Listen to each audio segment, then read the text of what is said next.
Two souls, alas, dwell within my breast, and each withdraws from and repels the other. One in hearty lovelust clings to the world with clutching organs. The other lifts itself mightily from the dust into the high ancestral spheres.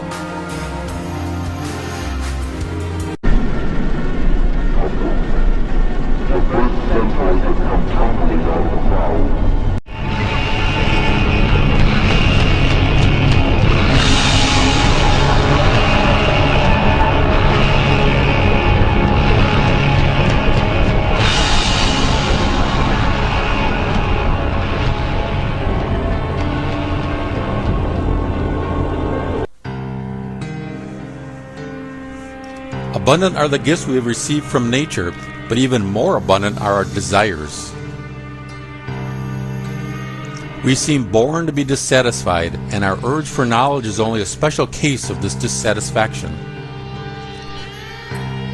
Every glance at nature evokes in us a number of questions. We seek everywhere for what we call the explanation of the facts.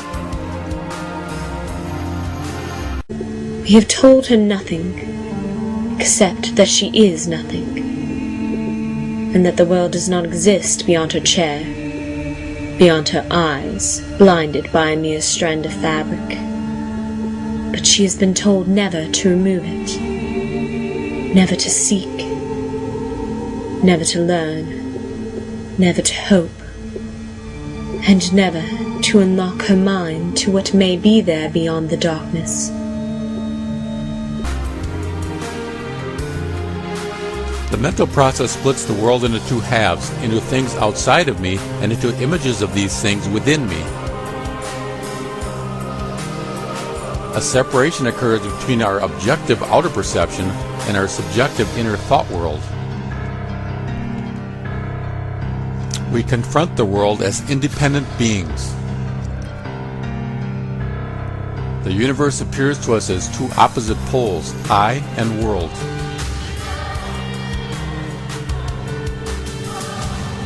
The history of our spiritual life is a continuous search for the unity between ourselves and the world. Religion, art, and science all pursue this goal. The religious believer seeks in the revelation granted by God the solution to the world problem posed by the I, which is dissatisfied with the world of mere phenomena.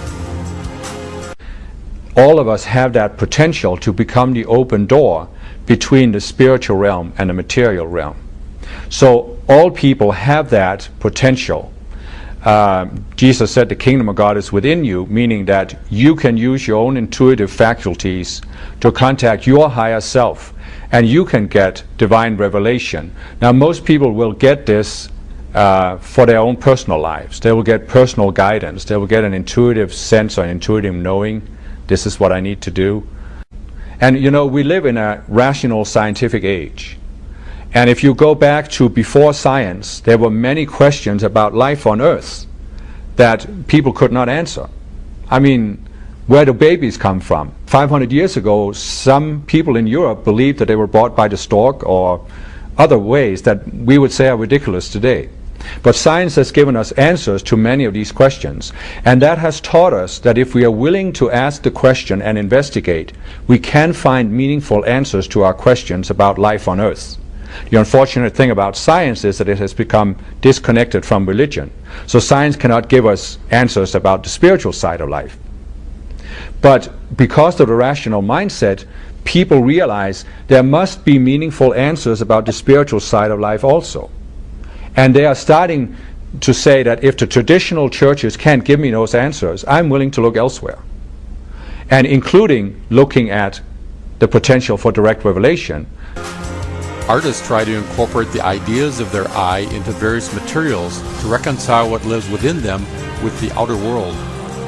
Художник существует только потому, поскольку мир, так сказать, не устроен. Мир неблагополучен, и именно поэтому существует, так сказать, искусство. Очевидно, если бы мир был прекрасен и гармоничен, никакого бы искусства бы не нужно было бы. Человек бы не искал гармонии. в побочных, так сказать, своих занятиях, он бы жил гармонично, это было бы вполне достаточно, на мой взгляд.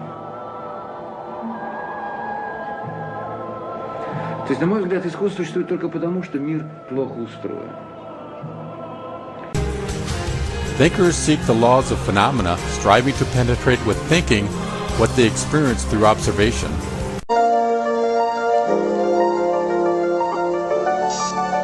If we do discover a complete theory of the universe, it should in time be understandable in broad principle by everyone, not just a few scientists.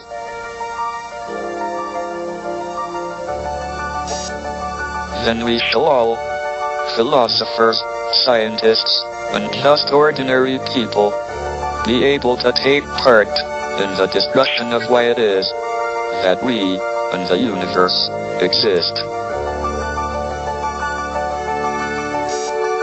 If we find the answer to that, it would be the ultimate triumph of human reason.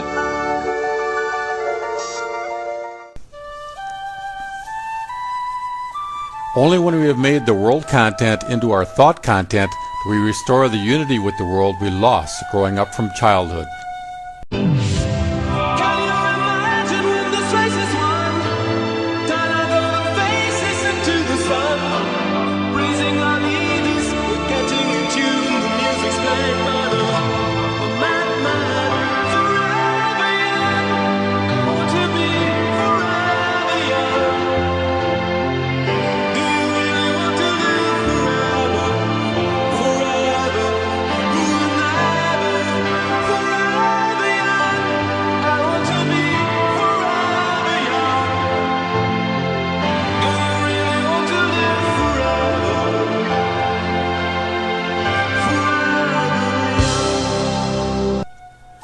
As children, we saw only the sense-perceptible aspects of the whole. Thought, however, is an integral part of the full reality. So we can say the child has access to only half of what the world consists of. Only later, when we have grown up sufficiently to develop thoughts, do we have access to the thought aspect. But the thought aspect of the world is not just in us. We know that thoughts are an integral part of everything, and we treat our thoughts as part of the reality of things. We use thoughts to reconnect us with the world.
We will see later that this goal of making the world content into our thought content to restore the unity with the world will only be attained when the problem of the research scientist is grasped on a much deeper level than is usually the case.